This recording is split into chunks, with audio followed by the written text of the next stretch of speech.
What you're going to need to make homemade mayonnaise is 1 cup of a neutral oil. I'm using sunflower oil. That is my preferred oil when I have to bake a cake or something calls for it. I also have avocado oil and olive oil.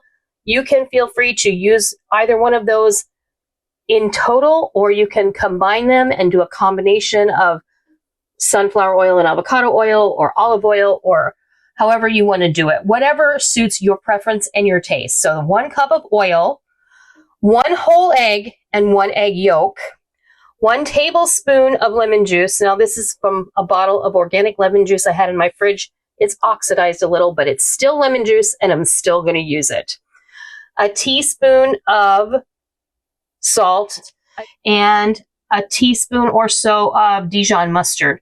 You want some sort of mustard. If you only have yellow mustard, then go ahead and use it. If you have grainy mustard, go ahead and use it. You need the mustard to add flavor, and it's also going to help with the emulsion process. So all we're going to do, and I've seen, people you can make this in your blender, but if you make it in a blender, there's a little bit of a different application of how you're going to make it. So if you make it in a blender, you can put everything but the oil in the blender, get it all going, keep it on, and then slowly stream your oil in there, and then you're going to have a complete sauce.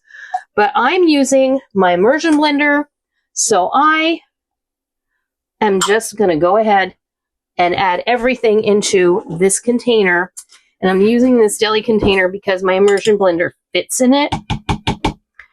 And honestly, if I weren't putting it out for a recipe, then I probably would have just squeezed the mustard right in it from the fridge.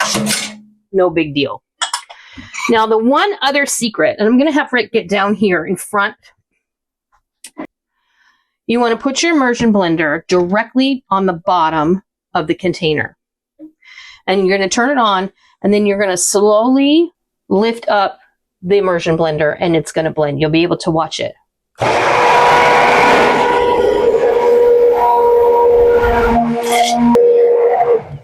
And that's mayonnaise right there. You just want to make sure you can tell when it's finished how thick and creamy that is.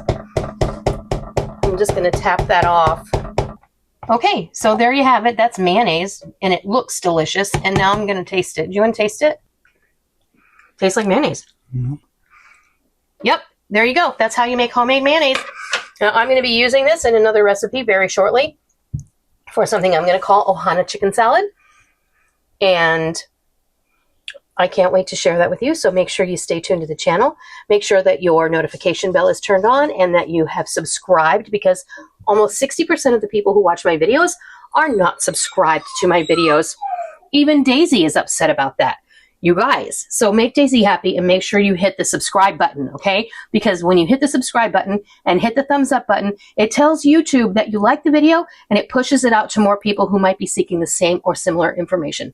So that's how you make homemade mayonnaise using ingredients that you already have in your pantry. If you want to, you can adjust the flavorings in it. You can add more salt, pepper. You can add a little cayenne. You can make it however you want to. So I hope you give this a try, and I hope you love it. And until next time, I'll see ya.